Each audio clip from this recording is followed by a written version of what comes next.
Hindi! Sabay sagot ni na Sylvia at Evan na biglang nagkatinginan. Bakit naman hindi Kuya Evan? Nagtatakang tanong ni Edsel na tila may naglalarong ngisi sa gilid ng mga labi.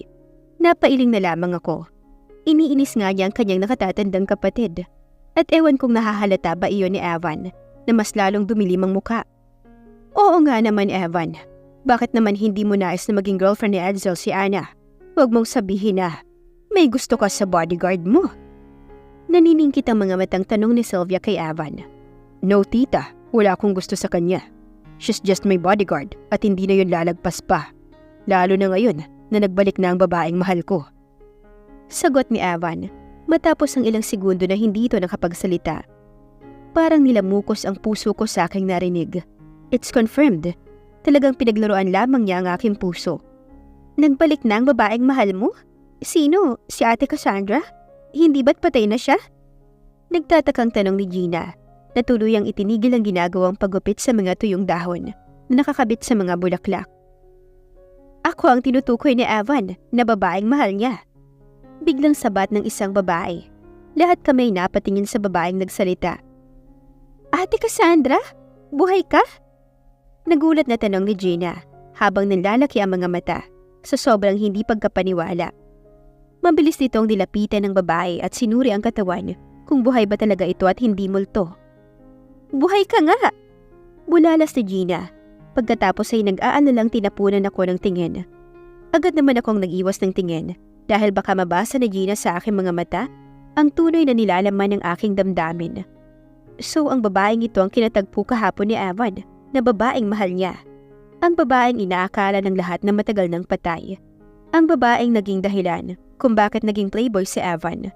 At mukhang ito rin ang magiging dahilan kung bakit mahihinto na ang binata sa pagiging babaero. Dahil tama ito, nagbalik na nga ang babaeng minamahal nito. Lihim na napakuyom ang aking mga kamao nang makita ko kung sino ang babaeng nagsalita. Ito ay walang iba kundi ang babaeng kausap ni Evan kahapon. Cassandra, paano ka nabuhay? Naguguluhan ding tanong ni Edsel sa babae. Pagkatapos ay sumulyap sa nakatatandang kapatid. Nakangiting naglakad si Cassandra palapit kay Evan at parang tuko na kumapit sa braso ng binata. Napatingin naman sa akin si Evan, ngunit mabilis kong iniwas ang aking tingin sa kanya. Ayokong makita kung gaano siya kasaya ngayong nagbalik na ang babaeng mahal niya. Mahabang kwento Gina, Edsel, at nasabi ko na rin kahapon kay Evan ang dahilan kung bakit buhay ako. Pero uulitin ko para sa inyo at paiikliin ko na lamang. Sagot ni Cassandra. Pagkatapos ay nagumpisang ikwento kung paano ito nabuhay. Noong maaksidente kami ni Evan ay hindi naman talaga ako namatay. Nalumpo kasi ako at sinabi ng mga doktor na hindi na ako makakalakad pang muli. Kaya nagpa siya si Daddy na itago na lamang ang lahat at isipin yung lahat na patay na ako dahil ayaw niyang kawaan niyo ako.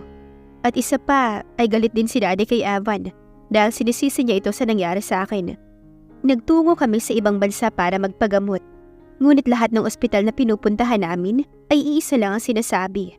Wala na raw pag-asa na makalakad pa akong muli. Ngunit isang magaling na physical therapist sa Europa ang hindi sinasadyang nakilala ni Daddy sa isang pagtitipon na kanyang dinaluhan. Ang magaling na physical therapist na yon ang nakapagpagaling sa akin. Nang gumaling ako ay nakiusap ako kay Daddy. Nahayaan niya akong bumalik kay Evan para makabawi ako sa kasalanang nagawa ko sa kanya. Sa una ay ayaw ni Daddy, ngunit nagpumilit ako kaya wala siyang nagawa, kundi ang payagan na lamang ako. Kasi palagi ako nagkukulong sa kwarto at pinapabayaan ko na ang aking sarili. Pagtatapos ni Cassandra sa kanyang kwento at buo naman ang atensyon ng lahat habang nakikinig sa kanya, hindi ko mapigilan ng mapaismed. Napakadetalyado ng kwento niya at parang hindi totoo. Ngunit alam ko na hindi iyon mapapansin ng mga kaharap ng babae, lalo na ni Evan.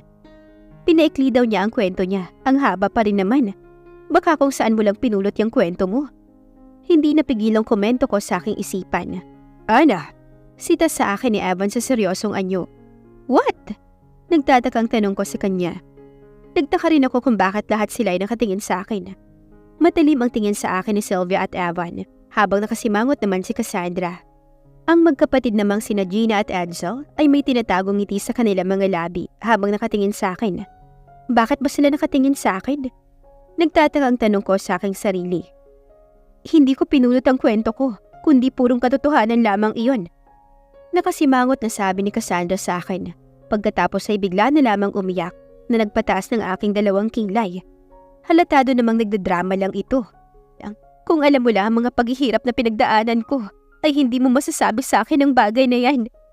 Umiiyak na sabi nito. Pagkatapos ay biglang yumakap kay Evan. Kung ganoon ay narinig pala nila ang mga sinabi ko, kaya napatingin silang lahat sa akin. Akala ko sa isip ko lang sinabi yun, hindi pala. Para tuloy akong lalamunin ang mga titig ni Evan. Nakita mo na kung gaano kasama ang ugali ng bodyguard mo, Evan. Kung ako sa'yo, ay palitan mo na siya. Bibigyan kita ng bodyguard na mas magaling pa kaysa sa babaeng yan. Ani Sylvia na matalim pa rin ang tinging ipinupukol sa akin. Okay, aminado ako na masama ang ugali ko, kaya masasamaan ko pa ang aking ugali. Nakataas ang kilay na sabi ko sa kanya. Bakit ba gustong-gusto mo akong maalis bilang bodyguard ni Evan, Miss Villamore? Hindi kaya ikaw ang mastermind sa mga pagtatangka sa buhay ng pamangkin mo? At kaya gusto mo akong mapaalis para mas mapadali mo ang pagpatay sa kanya? Hindi napigilang tanong ko sa kanya. Wala kasi akong maisip na dahilan kung bakit ba ang init ng dugo niya sa akin at gustong-gusto niya akong mawala sa kanyang paningin. How dare you say that to me? Biglang nanlisik ang mga matang sabi sa akin ni Sylvia. Akmang susuguri na niya ako, ngunit mabilis akong nahila ni Evan palapit sa kanya. Sumusobra ka na, Ana. Ang lakas ng loob mong pagbintangan ng isa sa miyembro ng aking pamilya na siyang mastermind ng nangyayaring pagtangka sa buhay ko. Galit na sita sa akin ni Evan. Nang tignan ko ang mukha niya, ay nakita ko ang magkahalong galit at pag-aalalang nakalarawan sa kanyang mukha. Galit pa iintindihan ko dahil pinagbibintangan ko ang kanyang tiyahin. Ngunit pag-aalala? Bakit naman siya mag-aalala sa akin? Sinabi ko lang naman yun. Kung hindi, edi fine. Walang anumang sagot ko kay Evan matapos alisin ang kanyang mga kamay na mahigpit na nakahawak sa aking magkabilang braso. Nang tignan ko ang aking braso ay namumula ang mga yon. Siguradong mamaya-maya lamang ay magkakapasa na ang bahaging yon kung saan ako hinawakan ni Evan ng mahigpit. Kuya Evan naman, hindi mo naman kailangang saktan si Ana dahil lang sa sinabi niyang yun. At kaya lang naman niya nasabi ang mga bagay na yun dahil sobrang naiinis na siya kay Tita Sylvia. Pagtatanggol sa akin ni Edsel na bahagya pang nainis sa tono ng kanyang boses. Tama si Kuya Edsel, Kuya Evan. Sang-ayon naman ni Gina kay Edsel. Nananakit ka na ng babae ng emosyonal, ay nananakit ka pa ng pisikal. At saka kapag inalis mo si Ate Ana bilang bodyguard mo, ay natitiyak kong paglalamayan ka agad bukas. Tunog pa ni Gina na may inis din ang boses. Ano bang pinakain sa inyo ni Ana? At kahit anong gawin at sabihin niya, ay kinakampihan niyo siya. Hindi napigilang tanong ni Evan sa mga nakababatang kapatid. Pagkatapos ay tinapunan ako ng masamang tingin. Ikaw, kuya, ano bang ginawa sa'yo ni Ate Ana at pinaglalaroan mo siya? Umaakto kang may gusto ka sa kanya. Palagi mo siyang ginugulo at may pabigay-bigay ka pa sa kanya ng bulaklak at chocolate.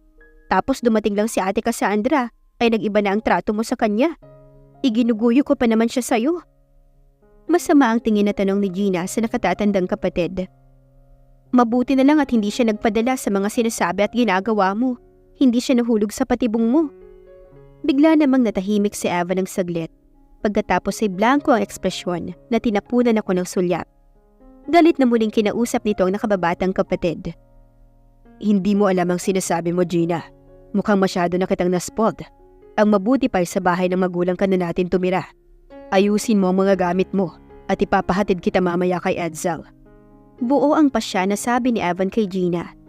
Nakita ni Gina na determinado ang kanyang kuya sa sinabi nito, kaya hindi na ito nakipagtalo pa. Nagmamaktol na tumalikod na pumasok na lamang ito sa loob ng bahay para ayusin ang mga gamit nito. Paalisin mo rin ba ako sa bahay mo katulad ni Gina, Kuya Evan? Masama ang loob na tanong ni Edsel sa nakatatandang kapatid. Mag-aaway-away ba kayong magkakapatid dahil lamang sa babaeng yun, Evan?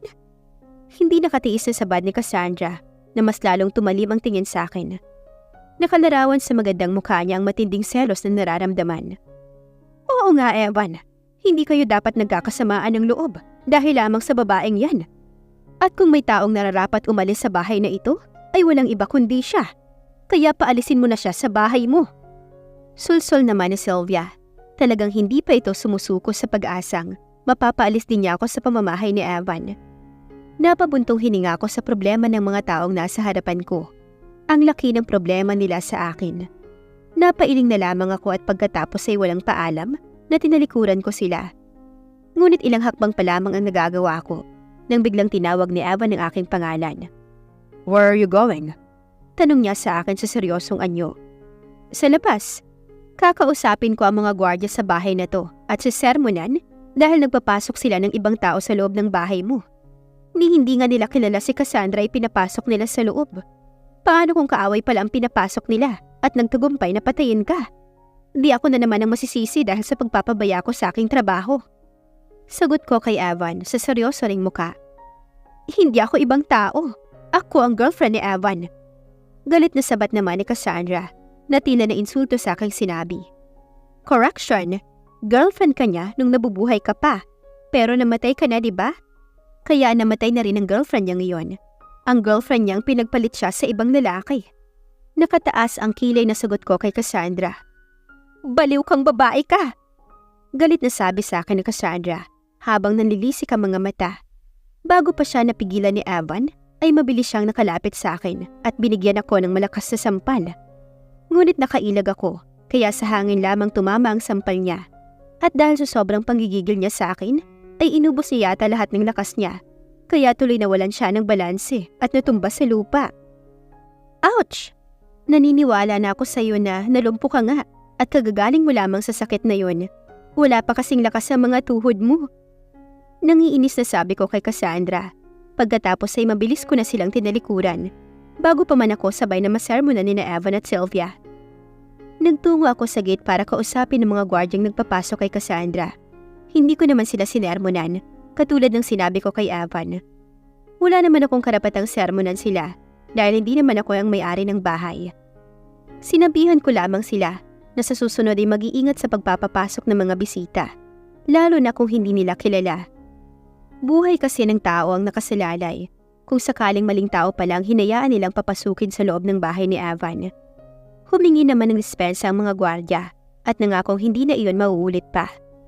Nabigla daw sila nang makita nila si Cassandra. Akala raw nila ay multo, kaya hindi sila nakagalaw na sinamantala naman ng babae ang kanilang pagagitla at mabilis na pumasok sa loob kahit na hindi naman ito pinapasok ng mga gwardya. Pagkatapos kong kausapin ng mga gwardya, ay pumasok na ako sa loob ng bahay at nagtungo sa aking silid. Mas mabuting magtago na lamang ako sa loob ng silid ko kaysa makita ko ang pagmumukha ng mga taong ayaw akong makita. Ngunit dahil trabaho ko na bantayan si Evan, ay maya't maya pa rin akong lumalabas sa aking silid para alamin kung nasaan ito at pakatakasan na naman ako. Ngunit napag-alaman ko na nasa loob pala ng kanyang silid si Evan kasama si Cassandra, ay hindi na ako nag-asayang muling lumabas para tignan kung safe ba siya. And who knows kung anong ginagawa nilang dalawa sa loob ng kwarto nito. Alangan namang nagtititigan lamang silang dalawa. Pilit kong inignora ang sakit na gumuhit sa aking dibdib, sa kaalamang silang dalawa lamang ang magkasama sa loob ng kwarto niya. Itinatak ko sa aking isipan na hindi nararapat sa akin si Evan. Hindi siya ang lalaking pinapangarap kong makasama habang buhay. Pasalamat nga ako dahil maaga akong natauhan, bago pa tuluyang lumalim ang nararamdaman ko sa kanya. To the point na mapapabayaan ko na ang aking sarili, pati na rin ang aking trabaho sa kanya. Hindi na ako lumabas ng aking silid para kumain dahil hindi naman ako nagugutom. Tumawag na lamang ako sa guardhouse para ipaalala sa kanila na huwag kalimutan maglibot sa paligid ng bahay ni Evan para masiguradong safe ang paligid. Tamang-tama na natapos ko nang isulat ang aking report sa aking laptop nang makaramdam ako ng antok. Agad kong ini-off ang laptop ko at itinabi. Pagkatapos ay tuluyan akong natulog. Hindi ko alam kung gaano nakahaba akong natulog. Ngunit nagising ako nang maramdaman ko na tila may humahalik sa aking labi. Mainit at masarap ang mga labi ng taong pangahas na pumasok sa aking silid. Agad kong iminulat ang aking mga mata. Ngunit agad ko ring ipinikit dahil bigla na lamang nagdilim ang aking kamalayan at hindi ko na namalayan kung ano ang mga sumunod pang nangyari. Napabalikwas ako sa malakas na katok sa pintuan ng aking silid. Saglit na inayos ko ang aking sarili bago ako tuluyang bumaba sa kama para buksan ng taong kumakatok. Mukha nang nakabusangot na si Gina ang nabungaran ko sa labas ng pintuan. "O bakit? Ba't ang lungkot ng mukha mo? May mangkukulam bang nakapasok sa bahay niyo? Saka akala ko ay inatid ka ni Edsel kagabi papunta sa bahay ng mga magulang niyo. Nagtatakang tanong ko kay Gina.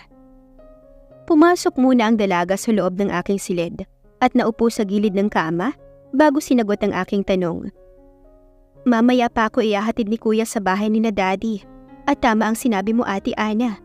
May mangkukulam ngang nakapasok ulit sa bahay at hindi lang pala nakapasok, kundi dito raw muna pansamantalang titira ang babaeng yun. Nakasimangot na sumbong ni Gina. At kung hindi ako nagkakamali, ay si Cassandra ang tinutukoy nitong mangkukulam na nakapasok dito at dito patitira sa bahay ng kanyang kapatid. Ayaw mo ba nun? Magiging straight na ulit ang kapatid mo. Hindi na siya magiging babaero dahil nagbalik na ang babaeng mahal niya. Sabi ko kay Gina. May munting karayom na tila sumundot sa aking dibdib. Ngunit agad ko ring isinantabi ang bagay na yon. Dati yun, Ate Ana, nung hindi pa niya sinasaktan ng kuya ko. Pero ngayon ayoko na sa kanya. Lalo pa at mukhang mas sumama ang ugali niya. Nakasimangot pa ring sagot ni Gina. Wala tayong magagawa dahil mahal siya ng kuya mo. Tsaka bahay na to kaya siya ang masusunod. Siya ang magpapasya kung sino ang mga titira sa bahay niya. Sabi ko sa kanya, ngunit para iyon sa aking sarili. Dahil kung ako masusunod, ay hindi ako papayag na dito titira ang babaeng yun. Lalo pat hindi ko naman alam ang kanyang background. Ano ang malay ko kung isa pala siyang kalaban at ginagamit lamang niya ang pagiging ex-girlfriend niya kay Evan. I don't think so, Ate Ana. Sa tingin ko ay hindi na siya mahal ni Kuya. Pero hindi ko alam kung bakit pinayagan pa rin niya ang babaeng yun na dito pansamantalang tumira. Itinayo ko si Gina at nginitian. Hayaan mo na ang kuya mo, Gina.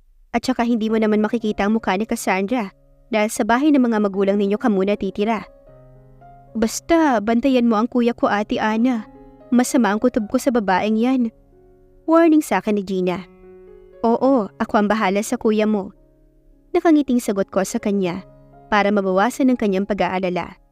Tumango lamang si Gina pagkatapos ay yumakap sa akin bago lumabas ng aking silid.